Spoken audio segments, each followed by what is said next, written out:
So hello, everyone. Welcome to Flower Power Live. This week, I am continuing my series of common culinary herbs that we don't really think of as being medicinal. And of course, for this week, I've chosen sage because it really is the most popular herb that a lot of people use for the Thanksgiving table. But as we will find out, it has so much more to offer than just being flavorful for your Thanksgiving stuffing. So hello, I am Allison from The Well Cultivated Life. And thank you so much for joining me here for Flower Power. Now, our plant is the common culinary sage, which is Salvia officinalis. And again, it's native to the Mediterranean region of Europe and has traveled throughout Europe and other parts of the world.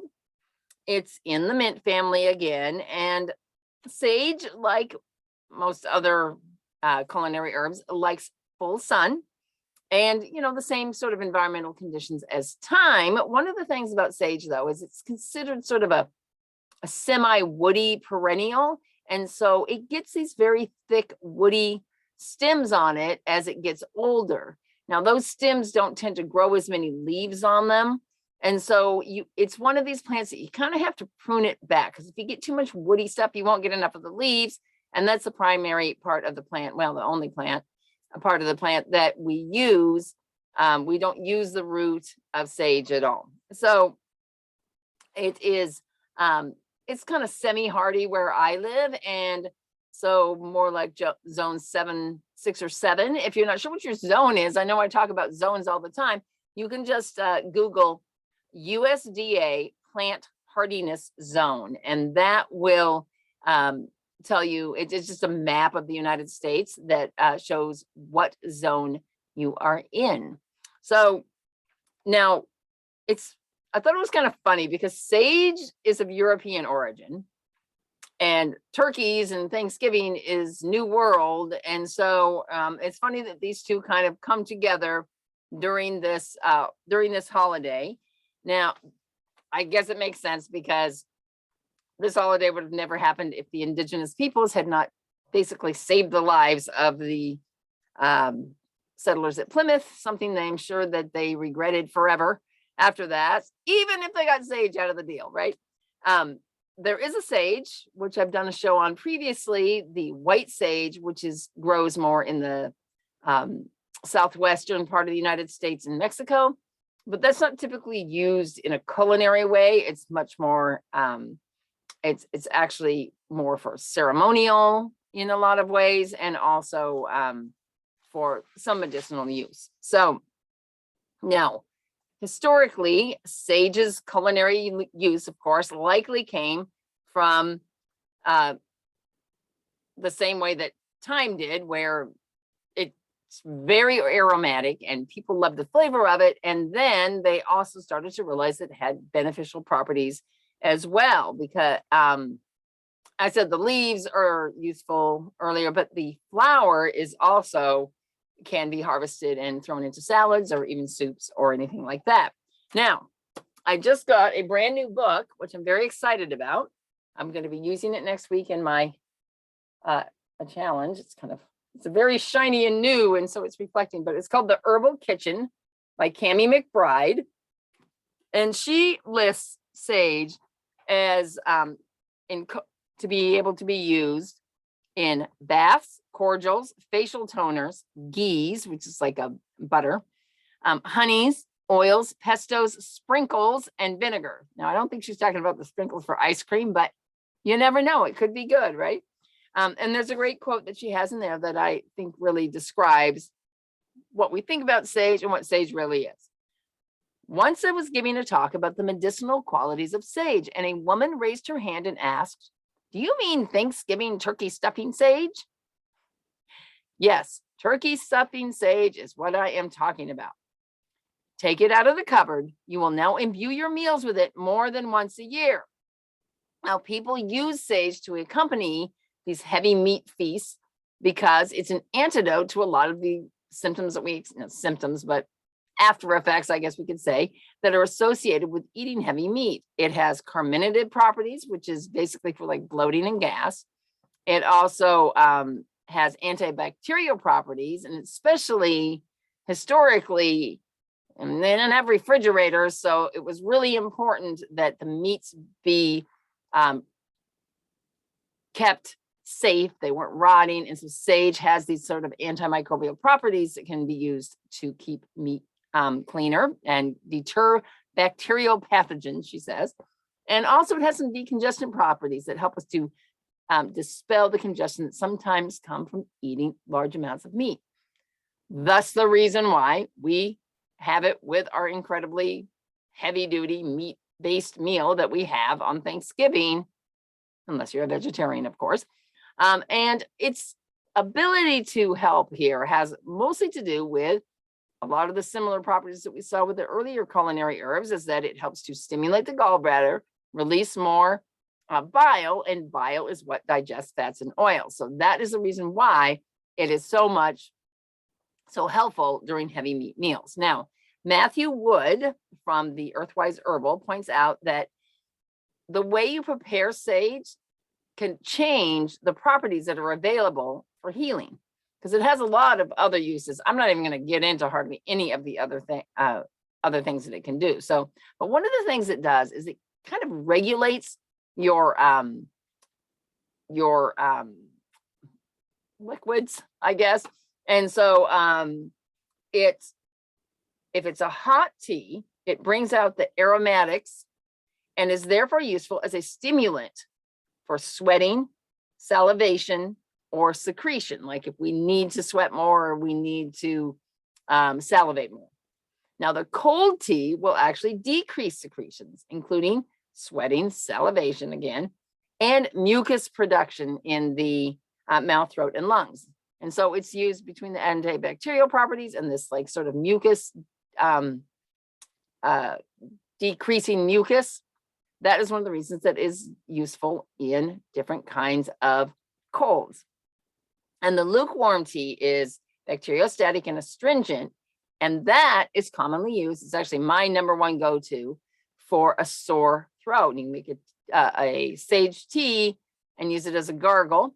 And then if you combine it with usnea, which is a type of lichen, that is another great sore throat remedy, as we may be coming into sore throat season here. Now, another herbalist, Pam Caldwell, she specializes in sort of women's fertility, pregnancy, birth, and postpartum and lactation. And she says that this property of being able to sort of dry or regulate fluids is that sage, it makes sage one of the most effective herbs for drying up breast milk. I thought, well, why would you want to do that?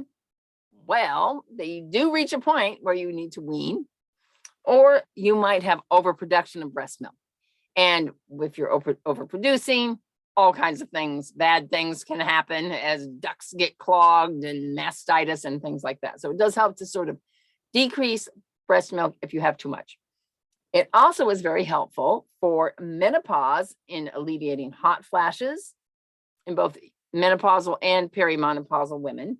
And it can be used with Vitex, which helps really, together the two of them really help a lot with reducing the night sweats and the other symptoms. Now, traditionally, it was said that those who imbued themselves of sage would live into ripe and fruitful old age due to the ability to gain wisdom and from life, right? To observe and gain life's wisdom. So the English word sage is used to describe an elder person that has this wisdom, is eminently wise and have, just because they have lived a long time. This does not mean someone that has sat there and read a whole bunch of books their whole life. It's someone who's gone out and had experiences. And so the sage flower essence, according to Flower Essence Services, it helps us access wisdom that is living deep within the body of our life experience. It is a wisdom we access not by our intellectual consideration. Rather, it is what Greek philosophers term vita sophia, or life wisdom, which is gained through immersion into the actual experience of life, and then subsequently the ability to stand back and reflect upon it. So if we are constantly living and experiencing, but we never pause and we never consider or integrate those experiences, we have experience, but we don't have wisdom. And so Sage helps us to step back and sort of detach from our experiences so that we can assess and integrate what we have experienced into wisdom. Now, according to One Willow Apothecary, which is one of my new favorite herbalists, Asia Suler is the herbalist there. It says that she says that sage purifies our intentions, cleaning out the muck of everyday inertia and doubt that prevents us from moving in concert with our souls and the greater spirit of existence. Sage holds a kind of grandmotherly presence, again, this symbol of the wise elder, that helps you to believe in yourself and your unique abilities. So it helps you kind of get out of the body and out of the, this kind of stuck in what am I doing right now, and step out into a place of wisdom.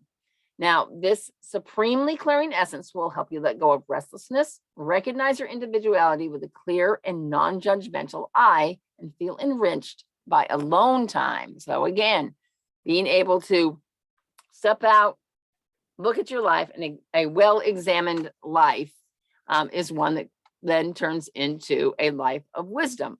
So this matches quite well with our oracle card for today. Now, I did not have, even though I have this kitchen witch oracle, it doesn't seem to have sage in there. So I drew a card from the Starseed Oracle by Rebecca Campbell and Danielle Noel.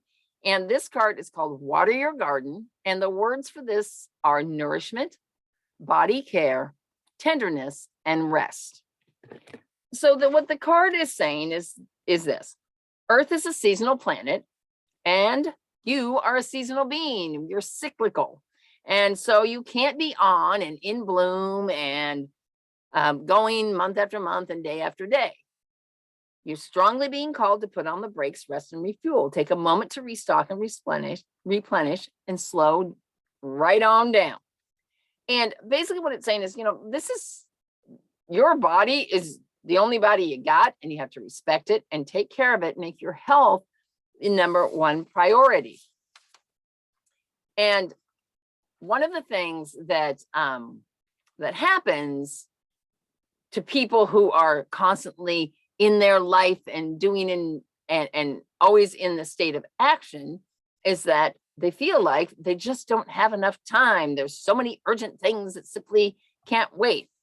But as we all know, there is the need for rest. You cannot push yourself to the far limit. So we tend to put so much pressure on our bodies because of the type of lifestyle that we're living in right now.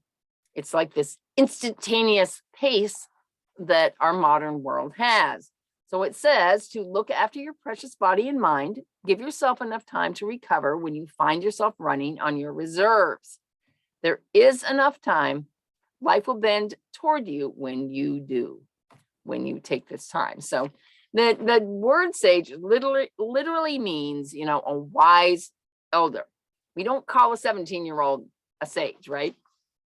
And so a wise person understands that, this idea of life running in cycles. We have activity, but then we have rest, we have doing, and then we have being, we have eating, digesting, waking, sleeping, and so on.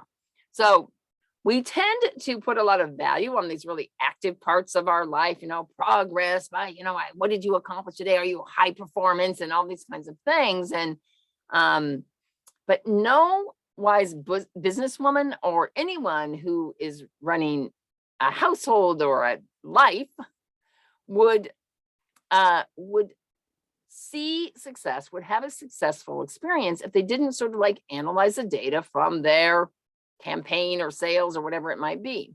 And so this important piece of detaching and observing without judging. So look, you have to be able to look at, okay, well, what happened here? You run your sales campaign and then you stop and you look at the numbers, and it is what it is, right? And so this message is just perfect for this week because so many people are going to be having some extra time off from work. And while we can use that time to rest and renew, it's just very tempting to try to catch up on all these tasks and things that we don't feel like we have enough time to get done during a full work week. But you need to be mindful of, what do you actually need right now? Is that what you actually need to get those tasks done? Then so be it. But make sure, and this isn't just for this week, but kind of for the rest of the year, to set time aside to reflect back. We, as humans, we like to take this time as we're coming into the changeover, the end of 2021 and into 22. It is an important time. We do mark the year in this way. We look at we look for things new that we want to do in the new year, but we often don't really take the time to reflect on what we've done this year, and especially not giving ourselves credit for our accomplishments. So again, during this darker time of the year, as we're moving in, closing on down to the last month of the year, just make sure that you take that time to look inward, to examine what you've done, and, let some of this fluid thing moving all the time. Sage is telling us, dry that up a little bit and stop going so hard on yourself and let the digestion begin. So put plenty of sage in your holiday meal, be it a turkey or whatever you're eating. Get it out of the cupboard. Don't leave it in there just for one day of the year. And that's our message from Sage tonight. Thank you so much for joining me.